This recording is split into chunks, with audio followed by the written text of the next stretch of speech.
వరంగల్ పట్టణాన్ని అంతర్జాతీయ స్థాయిలో డెవలప్మెంట్ చేయబోతున్నామని సీఎం రేవంత్ రెడ్డి గారు వరంగల్లో జరిగిన సభలో తెలియజేశారు. దీంట్లో భాగంగా హైదరాబాద్ టు వరంగల్, వరంగల్ టు రామగుండం వరకు ఉన్నటువంటి హైవేని మరింతలా డెవలప్మెంట్ చేసి హైదరాబాద్ వరంగల్ ఇండస్ట్రియల్ గ్రోత్ కారిడార్ని మరింతగా డెవలప్మెంట్ చేసి మరిన్ని పరిశ్రమలను తీసుకొచ్చి చాలా మందికి ఎంప్లాయ్మెంట్ని కల్పిస్తామని చెప్పారు.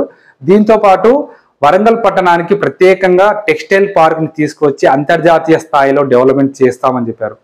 అలాగే హైదరాబాద్కి ఔటర్ రింగ్ రోడ్ లాగా వరంగల్కి కూడా ఔటర్ రింగ్ రోడ్ని నిర్మిస్తాము. దాంతోపాటు వరంగల్ పట్టణానికి ఎయిర్పోర్ట్ని సాధ్యమైనంత త్వరలోనే తీసుకొస్తామని ఆయన చెప్పడం జరిగింది. అయితే ఇప్పటికే వరంగల్ అనేది స్మార్ట్ సిటీ మరియు టూరిజంకి హబ్. మరి రాబోయే ఈ అన్ని డెవలప్మెంట్స్తో వరంగల్ పట్టణం మరింత అభివృద్ధి చెందుతుంది. వరంగల్ పట్టణానికి మహర్దశ రాబోతుందని అయితే ఖచ్చితంగా చెప్పవచ్చు.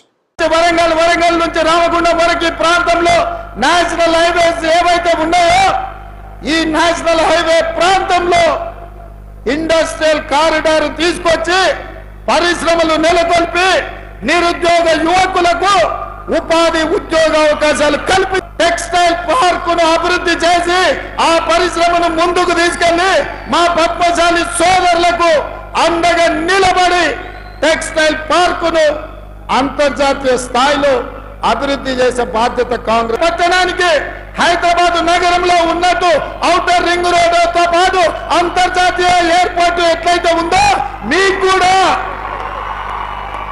వరంగల్ ఔటర్ రింగ్ రోడ్డుతో పాటు మీకు ఎయిర్పోర్టును నిర్మించి సరాసరి విమానం వరంగల్లో దించే బాధ్యత మా ప్రభుత్వం తీసుకుంటది.